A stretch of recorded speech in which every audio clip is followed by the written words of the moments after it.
Agora a gente precisa retomar um assunto importantíssimo que envolve segurança pública e tem pessoas que concordam, outras discordam. Você que nos acompanha, você é a favor do uso daquelas câmeras nas fardas dos policiais? Em São Paulo, o Tribunal de Justiça paulista decidiu que os policiais militares não são obrigados a utilizar essas câmeras corporais em operações realizadas em resposta a ataques de agentes das forças de segurança do Estado. Depois de uma ação que foi movida pela Defensoria Pública do Estado e pela ONG Conectas Direitos Humanos em setembro, após aquela operação Escudo na Baixada Santista, a Justiça tinha determinado em tutela de urgência a obrigatoriedade do uso das câmeras nas fardas dos policiais.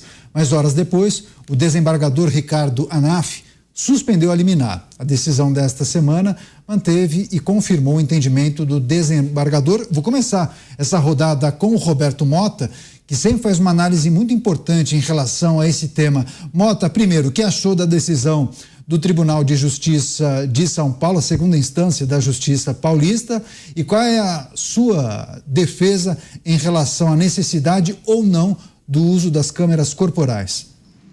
A decisão é muito boa, é uma pena que a Justiça tenha tantas vezes que reafirmar o óbvio, mas isso é necessário, como a gente viu pela decisão que foi tomada aqui no Rio de Janeiro.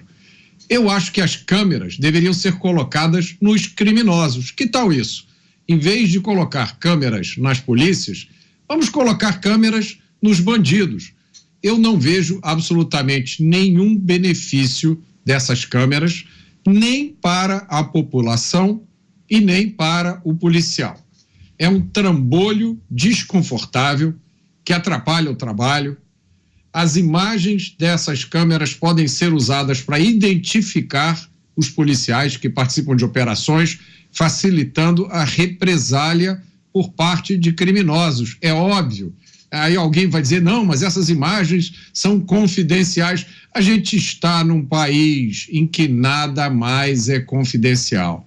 Então, essas imagens podem, além de tudo, revelar informações sobre estratégias usadas em operações policiais que vão colocar esses policiais em perigo. Mais uma vez, o policial tem segundos para tomar uma decisão. Ele não tem horas para ficar debatendo teorias jurídicas. Ele precisa preservar a vida dos cidadãos e a vida dele mesmo. É muito fácil julgar o trabalho de um policial, o conforto de um gabinete refrigerado, sabendo que depois você vai sair dali para o seu carro, com ar-condicionado e motorista, carro blindado, com toda a segurança. Difícil é executar um mandado de prisão em um território dominado por narcotraficantes. Narcotraficantes que já foram presos várias vezes e soltos, porque assim determina a lei brasileira. A mensagem, prestem atenção nisso, a mensagem que essas câmeras passam para os policiais é muito simples. A mensagem é: nós não confiamos em vocês. Por isso, vocês precisam ser vigiados o tempo inteiro. As câmeras são apenas mais um obstáculo colocado no caminho do trabalho dos policiais. E é muito importante que a gente pergunte: por quê? É isso. Você agora, Cristiano Beraldo, decisão do Tribunal de Justiça de São Paulo desobrigando a Polícia Militar a ter aquelas câmeras corporais nas fardas durante as operações.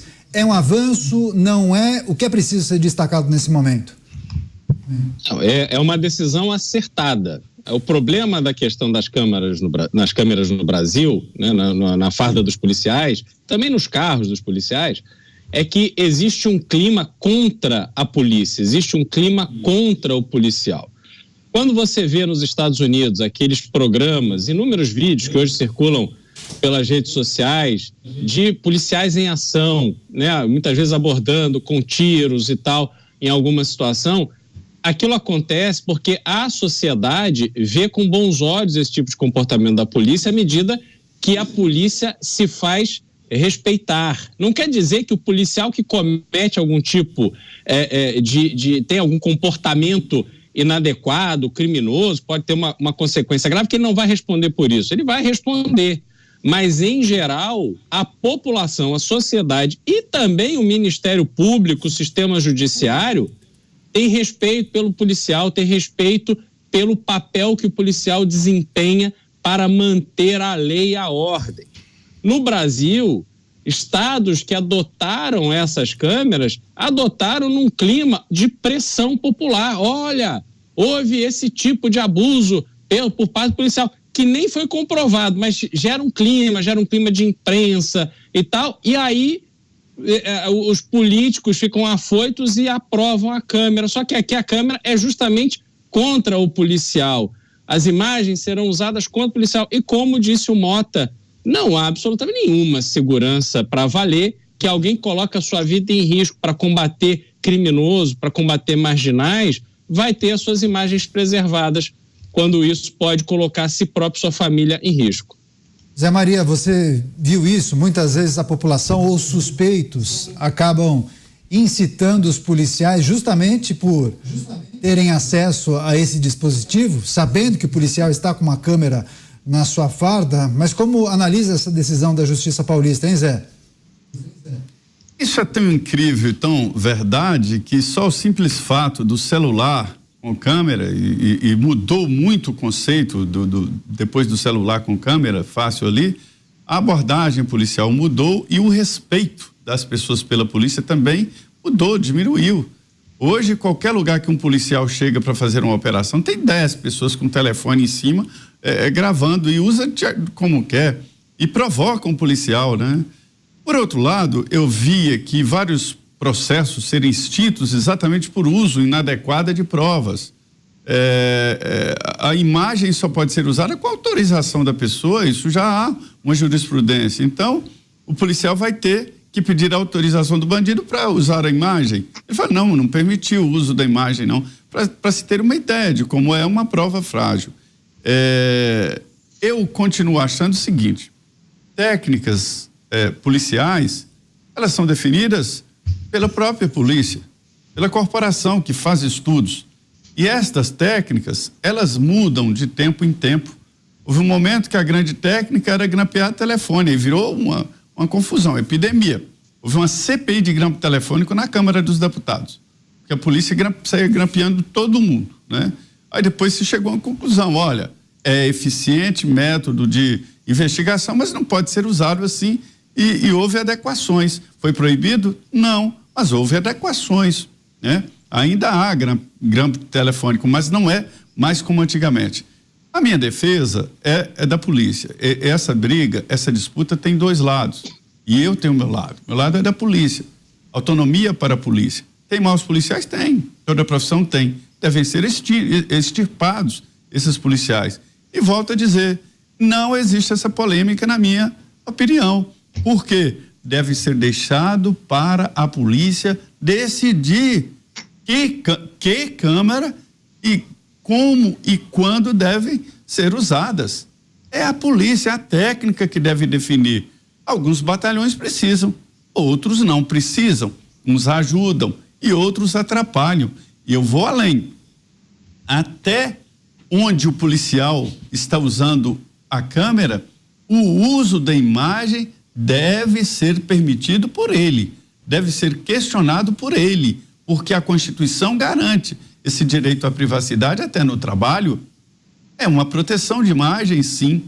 Então eu acho que não há como desprezar técnicas de investigação, né? E a câmera é fantástica para investigação. Agora, o uso das imagens tem que ficar a cargo da corporação, sob controle do policial e pronto. Quem vai definir se usa ou não usa a câmera é a corporação, é o policial e não alguém lá de fora. Veja bem que eu não estou entrando no mérito, eu estou dizendo sobre a competência da polícia e do agrupamento. Então, um determinado batalhão de trânsito acha por bem usar, tá bom? Houve um consenso técnico, não é pessoal, que no trânsito ajuda, porque não precisa anotar placa, sei lá. No outro, não, porque envolve menores, não pode usar. Na delegacia da mulher, não pode usar, porque constrange a mulher vítima de violência doméstica. Ok. Então, assim, quem vai definir é a própria corporação. Eu defendo a autonomia da polícia. Você viu um vídeo que circulou essa semana pelas redes sociais da ação da polícia, um dos policiais com câmera, onde eles entram num quarto onde um pai estava segurando um filho de 8 anos com um facão no pescoço. Ele, na hora que a polícia entra, ele pega o filho, coloca o facão no pescoço do filho. O outro policial dá um tiro e mata o pai. O pai segurando o filho com a faca, eles entram ali, dá um tiro e mata o pai daquela criança, e a criança sai gritando, papai, papai e tal. Uma cena horrorosa, que não agrega em nada para a sociedade ver esse tipo de coisa, assim, uma criança diante daquela cena. Mas muito mais grave do que isso, no meu entender, além de ter ali a criança exposta, a criança vai conviver com essas imagens o resto da vida dela, o pai sendo assassinado, o pai ameaçando ela com um facão. Quer dizer, até que ponto isso é benéfico para a sociedade? Aí já entra na segunda fase que eu divido, que é o uso das imagens, né, Beraldo? Quer dizer, já é um subproduto desta aberração. Quer dizer, além da câmera, tem o uso da imagem. De que forma isso deve ser usado, né? Exatamente. Assim, eu realmente tenho muita preocupação, porque esta imagem que eu cito, ela circulou, Caniato, com uma velocidade enorme. Não estava protegido por nada.